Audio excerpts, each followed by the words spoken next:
மிகு தமிழக முதலமைச்சர் அவருடைய தலைமையில்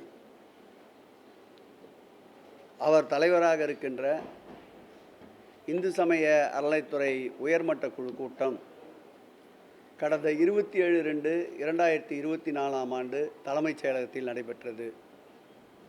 அந்த கூட்டத்தில் உயர்மட்ட குழு ஆலோசனை உறுப்பினர்கள் அனைவரும் பங்கேற்றனர். அந்த கூட்டத்தில் 10 தீர்மானங்கள் வடித்தெடுக்கப்பட்டன. அதில் 4வது தீர்மானமாக இந்து சமய அறநிலைத்துறையின் சார்பில் அனைத்துலக முத்தமிழ் முருகர் மாநாடு நடத்துவதென்று தீர்மானிக்கப்பட்டிருந்தது. அந்த தீர்மானத்தின் அடிப்படையில் பல்வேறு நிகழ்வுகள், பல்வேறு ஆலோசனை கூட்டங்கள் தொடர்ந்து நடைபெற்று வந்தது. அந்த தீர்மானத்தின் அடிப்படையில் இம்மாநாட்டிற்கென்று ஒரு வெப்சைட் உடனடியாக உருவாக்கப்பட்டது. அந்த வெப்சைட்டை கடந்த 28ஆம் தேதி அன்று நம்முடைய அருமை ஐயா சுகிசிவம் அவர்கள் வெளியிட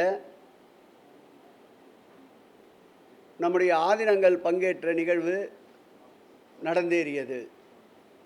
அந்த வெப்சைட்டில் வெளியிடப்பட்ட பல்வேறு அம்சங்களில் அந்த மாநாட்டில் கலந்து கொள்பவர்களுக்குண்டான ஆய்வுக் கட்டுரைகள்,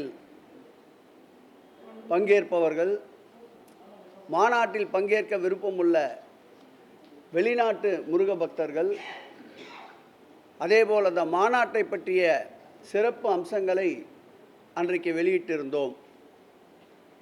பல்வேறு தொடர்ச்சியான நடவடிக்கைகளை ஒருங்கிணைக்கின்ற வகையில் இன்றைக்கு துறையினுடைய செயலாளர் மணிவாசகம் அவர்களும், நம்முடைய துறையினுடைய சிறப்பு அதிகாரி குமரகுருபரன் அவர்களும், துறையினுடைய ஆணையாளர் நம்முடைய முரளிதரன் அவர்களும், நம்முடைய போற்றுதலுக்குரிய அருமையா சுகிசிவம் அவர்களும், நம்முடைய ஆதீனங்கள் அன்பிற்கினிய குன்றக்குடி அவர்களும், மயிலம் அவர்களும், ரத்னகிரி சுவாமி அவர்களும் பங்கேற்ற ஆய்வுக் கூட்டம் இன்றைக்கு நடைபெற்றது.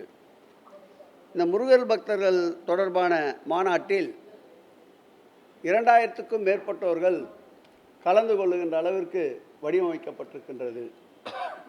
நாள் முழுவதும் வருகின்ற பக்தர்களுக்கு உணவு ஏற்பாடு செய்யப்பட்டிருக்கின்றது.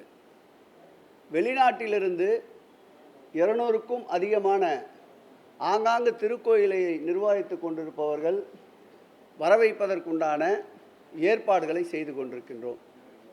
இந்தியா முழுவதும் இருக்கின்ற பிரசித்தி பெற்ற முருகர் திருக்கோயிலிருந்து அந்தந்த திருக்கோயில் தற்காராக இருப்பவர்கள் அல்லது நிரந்தர பரம்பரை தர்மகத்தாக இருப்பவர்களை அழைப்பதற்குண்டான ஏற்பாடுகளை செய்திருக்கின்றோம்.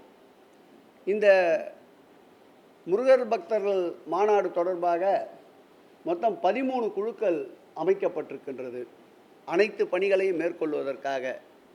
அந்த குழுக்களில் நம்முடைய ஆதீனங்கள், மூத்த அர்ச்சகர்கள், ஆன்றோர் பெருமக்கள், கட்சி பாகுபாடுகளுக்கு அப்பால் அனைவரையும் ஒருங்கிணைத்து அந்த குழுவிலே இணைத்துள்ளோம்.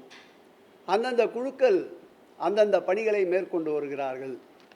உதாரணத்துக்கு சொல்ல வேண்டுமென்றால், மலர்குழு ஆய்வு அறிக்கைகளை, கட்டுரைகளை தருபவர்களுடைய கட்டுரைகளை தேர்வு செய்து, அந்த கட்டுரைகளை சிறந்த கட்டுரைகளை தேர்வு செய்து அவர்களுக்கு உண்டான பாராட்டு பரிசும் வழங்குவது.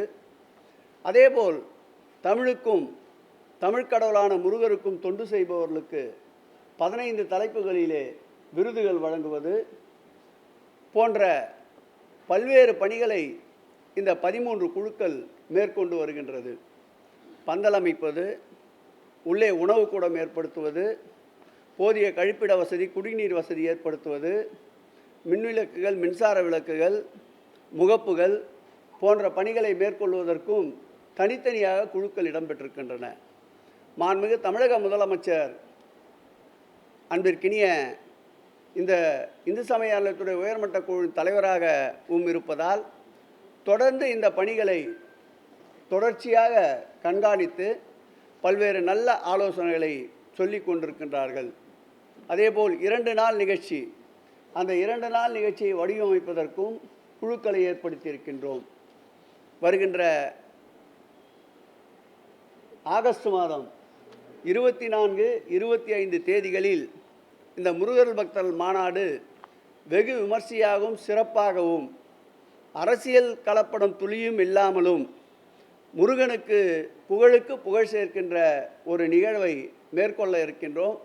அந்த நிகழ்வு சிறந்த முறையில் நடைபெறுவதற்கு, சிறப்பாக உலகெங்கிலும் இருக்கின்ற முருக பக்தர்கள் மகிழ்ச்சி பெறுவதற்கு மாண்புமிகு தமிழக முதல்வர் அவர்களால் உத்தரவிடப்பட்டுள்ள இந்த முருகர் மாநாட்டை தொலைக்காட்சி மற்றும் ஊடகங்களை சார்ந்த நண்பர்களும் சிறப்போடு முருக பக்தர்களுக்கு கொண்டு சென்று சேர்த்து அந்த நிகழ்விலே பெரும்பாலான முருக பக்தர்கள் கலந்து கொள்வதற்கு உங்களுடைய உழைப்பும் உங்களுடைய ஒத்துழைப்பும் வேண்டும் என்று இந்து சமய அறநிலையத்துறை சார்பில் அன்போடு நான் கேட்டுக்கொள்கிறேன்.